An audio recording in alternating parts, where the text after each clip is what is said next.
All right, welcome back. We've got an emergency podcast. We've had a little bit going on in OU basketball and the state of Oklahoma basketball. It's us three. The original three are back. Brandon decided to finally join us after a little hiatus, but we'll get to it quick. Nothing too terribly long today, just cover a little bit. Obviously, today we got Ethan Chagwad transferring in from SMU, who's a forward who will provide a lot of depth for us. Brandon, what's your initial reaction on Chagwad joining the Sooners? I like it a lot. I was talking to Jose when the news broke. We started talking about the potential lines we can do and mix and match with as far as it goes. But so as I think the way it looks right now, I imagine the starters probably going to be. I would like to see it be Harkless and Goldwire in the backcourt because that's just a phenomenal defensive backcourt. You can do a lot of damage there. Start both the Groves. And I don't know who you throw at the 5 at the moment. I don't know if it's going to be Chagwa. I kind of like to think of him as more of a bench rotation piece coming in maybe for Groves when Groves goes to the bench. But, you look at the team right now, it's almost like they're starting to build a little something. Obviously, there's that one more roster spot, which we'll get into a little later. But I like the move a lot. I like him as a 7th or 6th man coming off the bench, given some quality minutes, just a big quality big. You can stretch the floor a little bit. I believe he shot 30% from 3, which, not great, but as a big man, it's not horrible either. So overall, I think it's a good move for the Sooners. Someone he's experienced, obviously, played with KT Turner, who's on the staff, should benefit the team a lot. Yeah. And like Brandon said, I think it's a great pickup. We've done a lot of good things. It seems like we've gotten a lot of role guys. We don't have any stars, but I like a team, especially in college, where it's mostly role players because that means they're going to do their jobs and do it well. So I think at this point, we're going to see a defensive team. We're going to lock people down. Hopefully we have someone that steps up and scores, but we're definitely going to be keeping teams at a low scoring game. Definitely. I think, like we've talked about in previous podcasts, that's the DNA of a Porter Moser team, defense first. And it's almost like in any sport, defense wins championships. When it's two great teams, it's who can get some stops in critical situations. And, we're finally seeing some people join our roster, kind of get an idea what it's going to look like. The center position, I do think is going to be interesting with Quef being gone, and then Iwakor, I believe, is also transferring. It's going to be interesting to see what happens. And I know we've got that one scholarship spot left, and we could, get a big man. I don't really think there's a whole lot out there though for the last spot as far as big men go. We can talk a little bit about that. So we've got one guy in the portal right now that we would really like is Harmon, and we've got one scholarship. And Harmon's going to be on the clock here pretty soon, or I guess now, with only one scholarship left. We've got Harmon, we've got Trey Alexander, we've got, I'm trying to think, Jackson Robinson, and we've got Bryce Thompson. Really what we think would be the 4 targets for that last scholarship that we can fill out with this roster. Jose, do you want to talk a little bit about Trey Alexander and why you think he'd be a good fit for us? Yeah, I'm thinking Trey's going to be the best bet. Personally, I think Trey or Bryce should be the guys that get this last scholarship spot if we're able to land him. Trey is better in my opinion just because he's just coming fresh out of high school. Porter will be the first coach in college to get his hands on him, show him what the college game is like, mold him to be a Porter Moser player. And he's going to establish that culture that he's spoken about every press conference, every time he gets a chance to speak. Moser talks about culture, and Trey can be that first cornerstone in his, stay at Oklahoma to get that going. Definitely. I mean, there's definitely benefits, and I know early in his recruitment, Lon was recruiting him hard with Damian Collins that ended up in Kentucky. It's always good to try to keep your own in your backyard and don't let him leave, and we might be able to get a second shot at him. Right. Now, Brandon, I know you are a big fan of Bryce Thompson. What do you think about him? Yeah. Before Bryce Thompson committed to Kansas, he was the guy who was high on Oklahoma's radar as far as, as far as Lon's guys, he wanted a lot. They recruited Trey Phipps, who was his high school teammate. Trey Phipps obviously didn't play very much. You almost wonder if that was like they were hoping to be like a package deal. Oh, hey, we got Trey Phipps.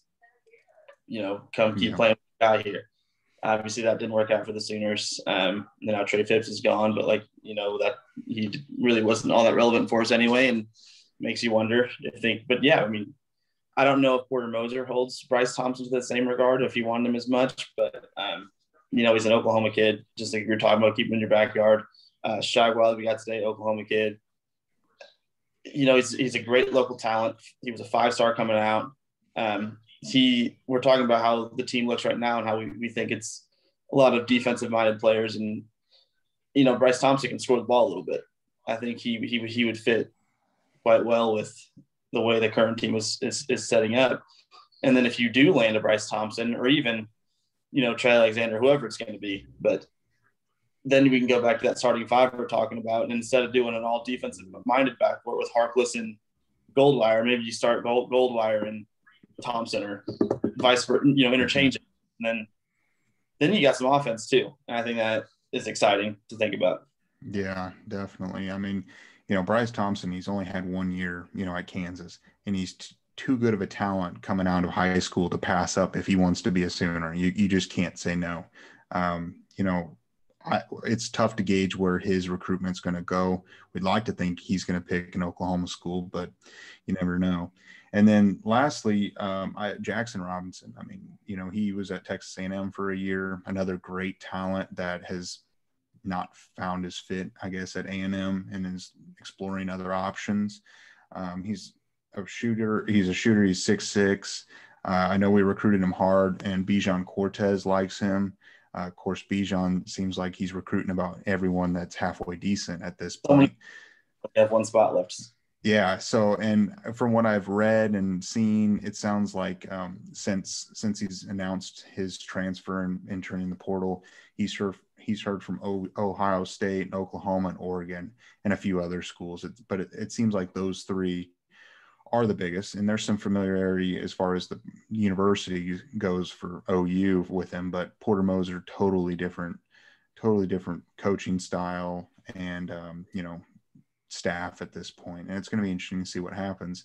But I think with him providing a shooter, like scoring that we were talking about, we can be all defense, but we do need some scoring at some point to maybe win a game.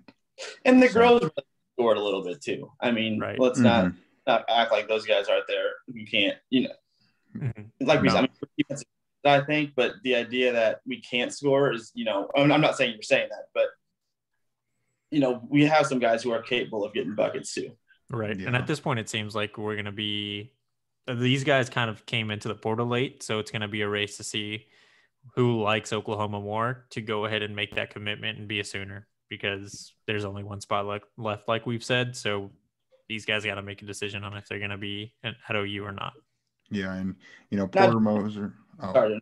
So that 1 spot that we have left, is that counting Davion Harmon? Do we know that? So do we really have 2 spots of Harmon? Davion, since he's in the transfer portal, from what I understand, he doesn't count towards the scholarships anymore.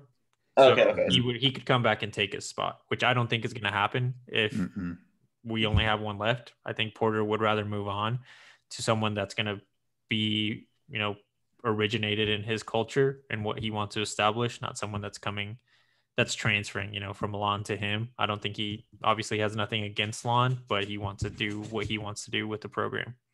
Yeah, and it's going to be interesting to see. He's going to have, a mix of young guys and quite a few veterans this year.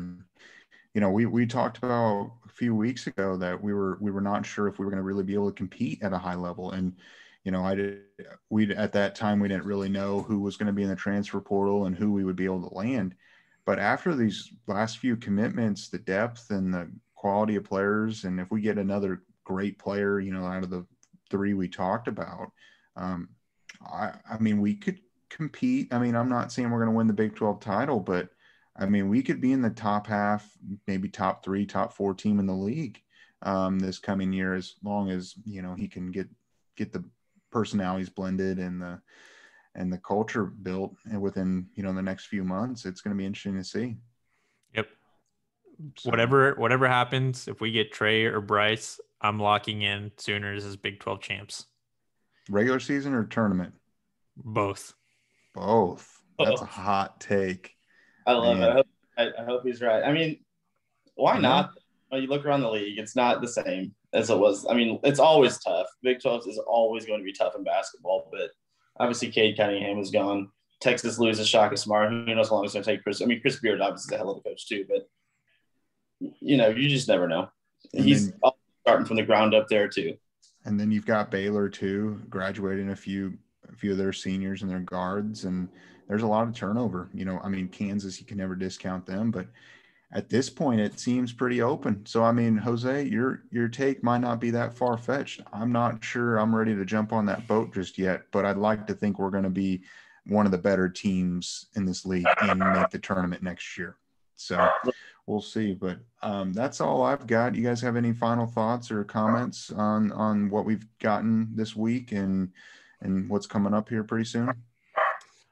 Nope. Just be on the lookout for us on Twitter. We'll keep you updated on everything that we hear, and we'll see if something big happens again, you'll see another emergency podcast. So just keep following along.